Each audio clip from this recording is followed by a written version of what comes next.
Magandang araw na mga kaibigan. Bigyan natin ng reaction opinion itong post ng News 5. Pahayag ito ni Congressman Toby Chanco kung susuportahan ba niya ang impeachment case laban kay BP Sara o hindi.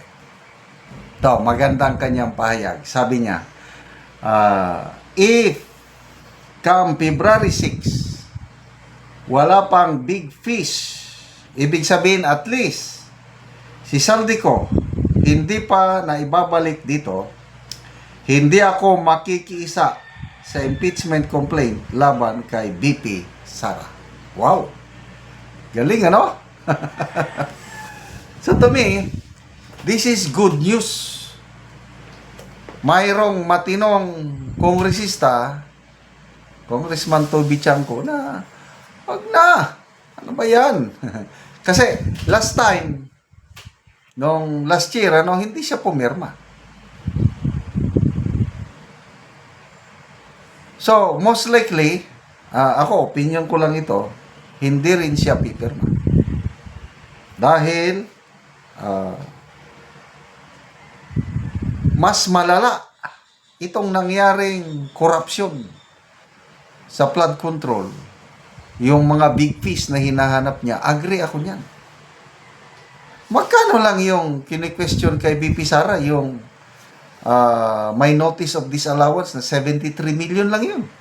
All others, clear na sa COA. Yun lang ang kanila nirereklamo. Kay Saldico, ilan? Bilyones yung nasasangkot. Plus yung iba pa niyang kasamahan, mga lawmakers. So, January 13 na ba ngayon? 3 weeks na lang. More than 3 weeks. Less than a month. February 6 na. Kaya bang pabalikin ng Marcos Jr. administration si Saldico para managot na sa kanyang kasalanan? Kasi may warrant of arrest na eh.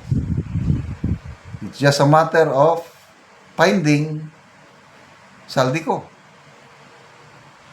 May nabasa akong post kanina, nag-utos na daw, according to DILG Secretary Jun Vic Rimulya, nag-utos na daw ang Pangulo sa mga concerned government agencies na i-repatriate, pabalikin na sa Pilipinas si Saldico. Formal daw na maghain ng request ang Philippine government sa yung pinaghihinalaan nilang bansa na kung saan nandun si Saldico ay ang Portugal. Again, nakalimutan ko ulit. May stock tayo na dark chocolate. Ito. 091690000997. Dito kayo mag-order. Limited stock po ito. First come, first serve. Hindi ako nagninegosyo nito. Umiinom lang araw-araw. Napakaganda ang epekto sa aking kalusugan. Kaya ina-advertise ko para kayo kung gusto niyo. At saka gusto kong matulungan ang mga farmers sa Bukidnon na nagtatanim ng kakao. Okay. So, Saldico. Naniniwala ang gobyernong ito na nasa Portugal. So, ang DFA ba? Most likely, DFA siguro ito.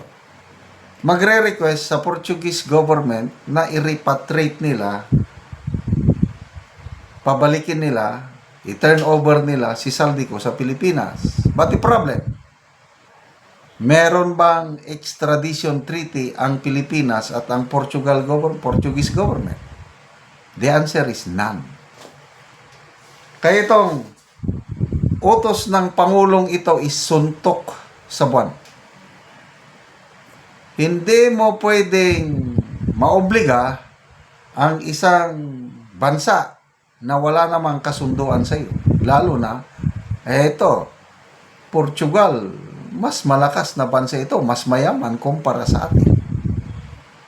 Kung totoo yung sinasabi ni John Vic Rimulya, na mayroong golden visa si Saldico issued by the Portuguese government dahil nag-invest siya ng malaking amount doon. Example, yung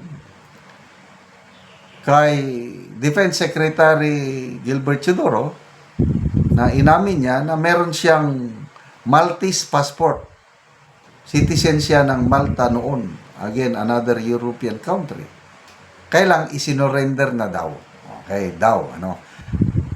Bakit siya nakakuha ng Maltese citizenship? Dahil nag-invest. So, ganyan pala ang sistema sa mga countries sa Europe to attract investors. Buhos ka ng pera kung mayaman ka. Dahil sa dami ng ibinuhos mo, yan, incentive, may citizenship ka sa kanila.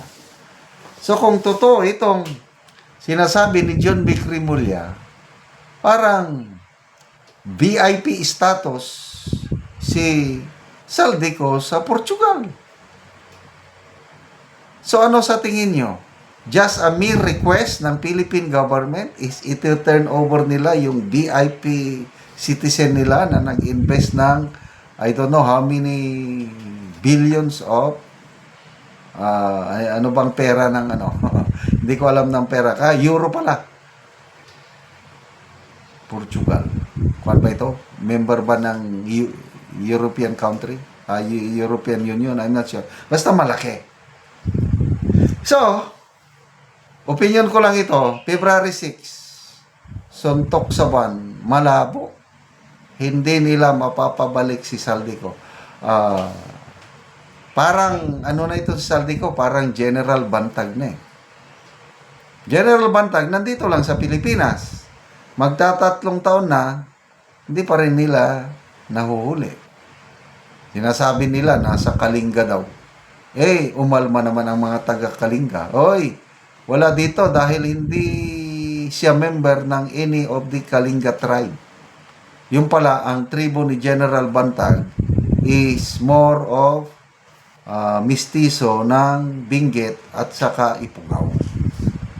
Bakit sinasabi ng DILG na naman na pinoprotektahan ng Kalinga tribe? Kaya palpak na naman. So, salamat po, Congressman Toby Chanco. Good news ito na hindi nyo susuportahan ang impeachment case laban kay VP Sara. Salamat mga kaibigan sa inyong pagsubaybay sa ating channel. Nakakatulong kayo ng malaki sa tribong Talandig ng Bukidnon dahil ang sweldo natin sa channel na ito is pantulong sa tribo. Namimigay tayo ng libreng yero at pako para makapagpatayo sila ng mas maayos na tirahan. Panoorin nyo ang video na ito. Mo ni si ante ang matagaan og yero nga nagkinahanglan og yero, so matagaan siya mo siyang gitagaan.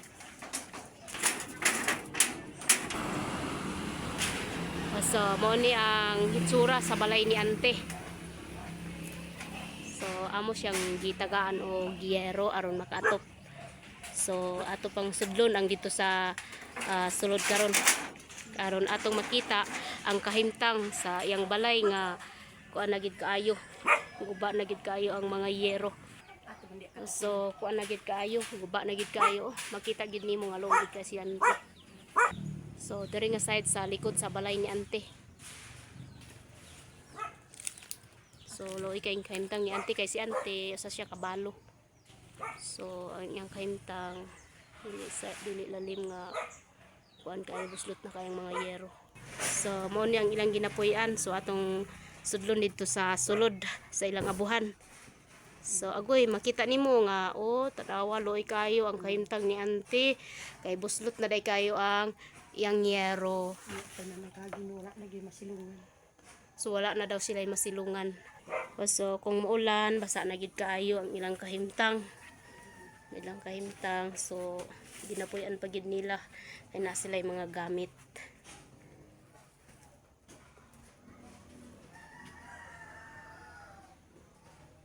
So makita nimo nga luoy gid kayo. Naguba na lang kayo. So karon ante unsay imong masulti nga nakatagaan kag yero?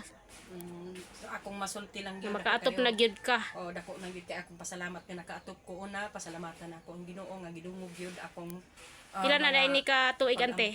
Mga muduol na ni siya mga 30 years. So na kay bana ante. Wala na ko banan. So mga anak na lang ante. So dako kay mong pasalamat.